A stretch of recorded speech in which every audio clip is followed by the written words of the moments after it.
बिस्मिल्लाहिर्रहमानिर्रहीम।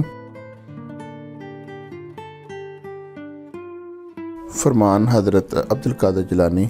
जो शख्स अपने नफ्स का मुअल्लिम नहीं हो सकता वो दूसरों का किस तरह हो सकता है।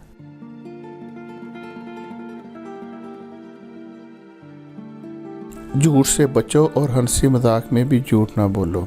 इसका नतीजा ये है कि अल्लाह ताला शरह सदर फरमाएगा और इल्म साफ़ी अता करेगा।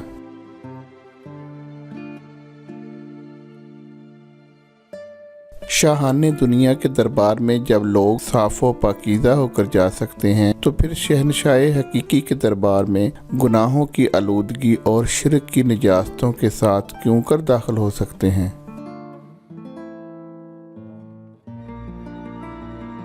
आप बकसरत ये दुआ पढ़ा करते थे, ऐ हमारे परवरदिगार तू हमें हमारे अयूब देखने की बसीरत दे कि हम खुद अपने अयूब देख लिया करें, और एक लम्हा के लिए भी तू हमें हमारे नफ्सों पर मत छोड़ और हमारे दुश्मनों पर हमारी मदद कर। और ऐ हमारे परवरदिगार तू हमें क़यामत के दिन दलील न करना, बेशक तू अपने वादे के खिलाफ नहीं करता।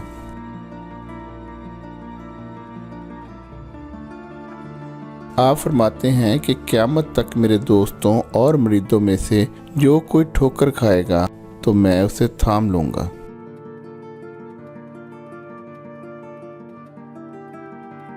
आप फरमाते हैं, ऐ परवरदिगार मैं तेरी दरगाह में तेरे हबीब और बेहतरीन खलाइक हज़रत मोहम्मद सल्लल्लाहु अलैहि वसल्लम को वसीला बनाकर दुआ मांगता हूँ कि तू मेरे मुरीदों की और मेरे मुरीदों के मुरीदों की जो कि मेरी तरफ मंसूब हों रूह कब्ज़ ना करना मगर तौबा पर।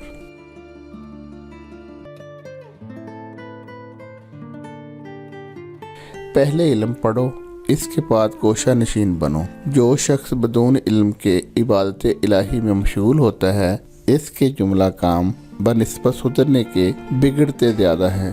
पहले अपने साथ शरीयत इलाही का चिराग ले लो, फिर इबादत इलाही में मशगूल हो जाओ।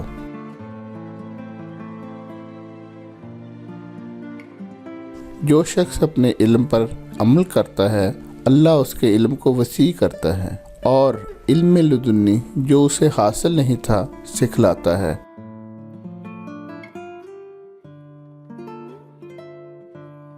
तवक्कल अगियार को छोड़कर खुदाए ताला से लो लगाना और इसके सबब ज़ाहरी को भूल जाना और अकेली इसकी ज़ात पर भरोसा कर मासवा से बेपरवाह हो जाना, यही वजह है कि मतवक्कल मकाम फना से आगे बढ़ जाता है।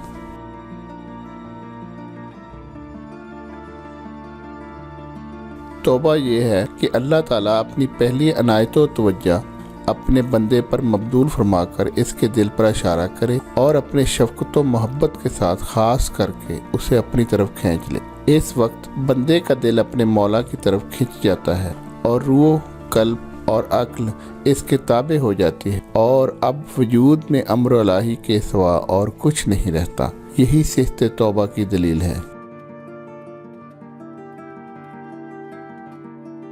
आप फरमाते हैं, दुनिया को दिल से निकाल कर हाथ में ले लो, फिर वो तुम्हें धोखा नहीं दे सकेगी।